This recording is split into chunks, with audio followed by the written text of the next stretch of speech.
शुरुआत में बृजमोहन श्रीवास्तव जी आपके साथ ही करना चाहती हूं, क्योंकि खबरें हमने दिखाई और कई तरह के बयान भी सुनवाए। बीजेपी लगातार चुटकी ले रही है, लेकिन सबसे अहम बात यह है कि सरकार चलाने के लिए विश्वास की जरूरत होती है। देखिए ना, जब से सरकार बनी है महाविकास अघाड़ी की, एक तरीके से आप लोगों को महारत हासिल हो गई है खटपट की खबरों को नकारने में।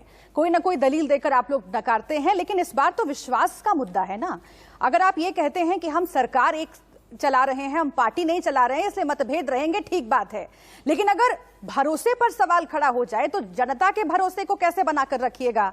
अगर एक पार्टी का नेता जो सहयोगी पार्टी का अध्यक्ष है उस प्रदेश में, वो खड़ा होकर कह देता है कि भाई जासूसी करवा रहे हैं मुख्यमंत्री और उप मुख्यमंत्री, तो कैसे फिर नकारिएगा कि all is not well? Shivraj ji, सबसे पहले तो मैं बता दूं कि महाराष्ट्र की सरकार में everything is well, nothing is wrong. जो आपने कहा ऑल इज वेल। जहां तक बात आपने कही है कि अविश्वास की बात है, तो अविश्वास किसके बीच में है?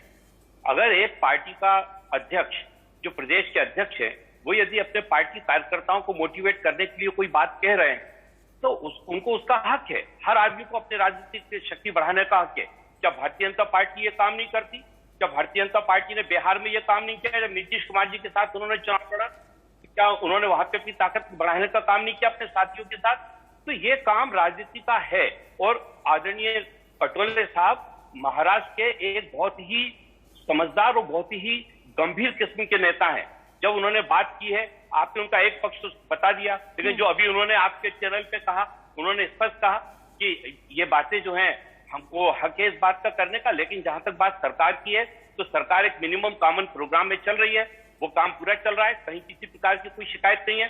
कांग्रेस जो सरकार के जो घटक है तीनों, वो बेहतर तरीके से काम कर रहे हैं। आप बताइए कि कौन सी ऐसी समस्या है जिसमें सरकार पीछे रही हो? इस सरकार की सारी उपलब्धियों को लेकर देश के आदरणीय प्रधानमंत्री श्री नरेंद्र मोदी जी ने प्रशंसा की है। हिंदुस्तान की सर्वोच्च जो कोर्ट है उसने उनके कार्य प्रणाली को लेकर प्रशंसा की है। तो मैं सोचता हूं कि सरकार बहुत अच्छे ढंग से काम कर रही है। परेशानी आ गई है बीजेपी को।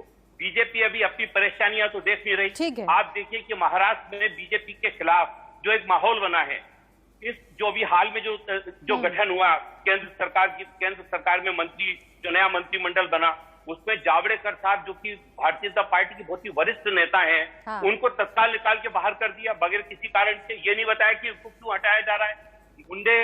मुंडे जी का इतना बड़ा योगदान था। आपको सुकून मिल रहा है कि चलो हमारे घर में खटपट है तो कोई बात नहीं, बगल में के घर में भी कौन सी शांति है? बगल के घर में भी तो अशांति है, इस बात से सुकून महसूस कर रहे हैं। हमारे यहाँ पे तो खटपट है ही नहीं। मैं बात कह रहा हूँ कि भारतीय जनता पार्टी क्या जो खटपट कर रही है, योगी जी और मोदी जी का झगड़ा सारे लोग देख रहे हैं। मोदी जी ने अपने सबसे ठीक है, आपने 2-3 आरोप लगा दिए हैं और 2-3 मुद्दे उठा दिए हैं बीजेपी के मद्देनजर। बिहार का आपने जिक्र कर दिया, उत्तर प्रदेश का जिक्र कर दिया, महाराष्ट्र में भी वो आप भूल गए होंगे, मैं याद दिला देती हूँ, महाराष्ट्र में भी पंकजा मुंडे की नाराजगी की बात आ रही है, मैं आऊंगी उस पर।